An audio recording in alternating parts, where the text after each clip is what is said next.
Guys, wag na wag nyo itong gagawin at pwede nyo itong tanggihan kapag pinapagawa ito sa inyo ng inyong employer. Dahil mahigpit itong pinagbabawal sa mga OFW dahil pwede kayong maaksidente. Pinahintulutan lang ito kung kamay ang nakalabas pero hindi ang buong katawan kagaya dito kay kabayan sa Saudi Arabia. Ako ay nangipang bansa, lala ang pangarap at pangamba, pagtulo ng luha, di alintana, kagustuhan, matiahon ang pamilya.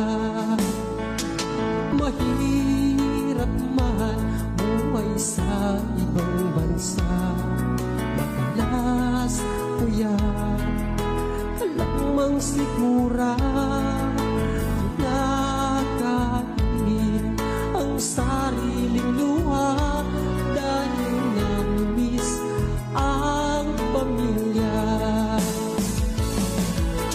Kung ikaw ay mangibang, ako ay nangipang bansa, lala ang pangarap at pangamba, pagtulo ng luha, di alintana, kagustuhan, matiahon ang pamilya.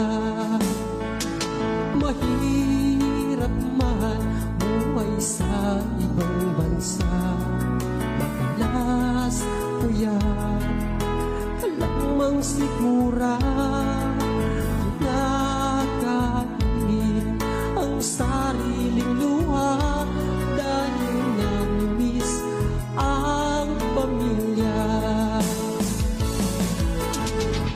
Ito rin ang madalas na nagiging dahilan ng pagkasawi ng mga OFW sa Hong Kong dahil nga karamihan sa mga employer doon ay nakatira sa mga building at pinaglilinis sila ng mga bintana na nakalabas ang kanilang katawan. Kaya may mga ilang OFW na tayo na nasawi sa Hong Kong dahil nga nahulog habang naglilinis. Patay ang isang OFW sa Hong Kong matapos mahulog mula sa ika-18 palapag ng isang apartment building doon.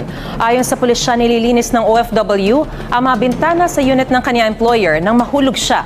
Ilang building staff ang nakakita at nag-report sa pulisya. Dead on arrival sa ospital ang OFW. Ipinagbigay alam na ang nangyari sa Philippine Overseas Labor Office sa Hong Kong. Nakipag-ugnayan na rin ang konsulado sa kapatid ng biktima na nagtatrabaho sa Macau.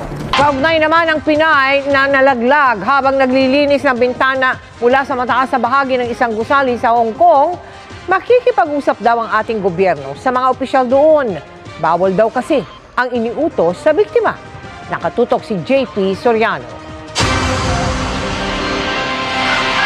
Ganun na lang ang lungkot ni Aling Adelaida sa sinapit ng anak-anakan sa Hong Kong na itinago sa pangalang Lynn. Nagkausap pa raw kasi sila nitong Mother's Day. Pero nitong Lunes habang naglilinis ng bintana sa apartment ng employer, bigla raw nahulog si Lynn mula sa ika-18 palapag. At wala na nga daw po si kahit hindi ko po itutunay na anak, sa totoo napalapit itong maigi sa pamilya ko. Dinala siya sa ospital, pero unfortunately, she didn't make it. And kausap ko yung kapatid niya kanina, si Jason. We are arranging na makalipad yung kapatid as the representative of the family to Hong Kong. Kakausapin raw ng gobyerno ng Pilipinas ang Hong Kong authorities para ipaabot ang ating pagkabahala sa nangyari. Nakasaad kasi sa isang probisyon o bahagi ng Standard Employment Contract ng mga Household Service Worker o DH sa Hong Kong na bawal ilabas ang katawan ng worker sa bintana para maglinis at kung lilinisan man ang bintana. Dapat may grills yung bintana at hindi dapat nakalabas yung katawan ng worker, kundi hanggang kamay lang. Pwede sanang hindi nangyari kung nasunod lang yung terms and conditions ng kontrata niya.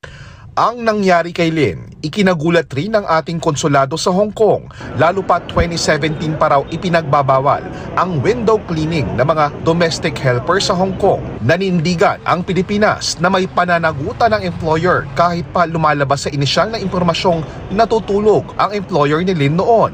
Responsibilidad pa rin daw ng employer ang kanyang kaligtasan habang ginagampanan ang kanyang trabaho. Kaya guys, pwede nyo itong tanggihan kung pinapagawa ito sa inyo ng inyong employer. Pwede naman kayo magsipag, pero yung pagsisipag na hindi kayo mapapahamak.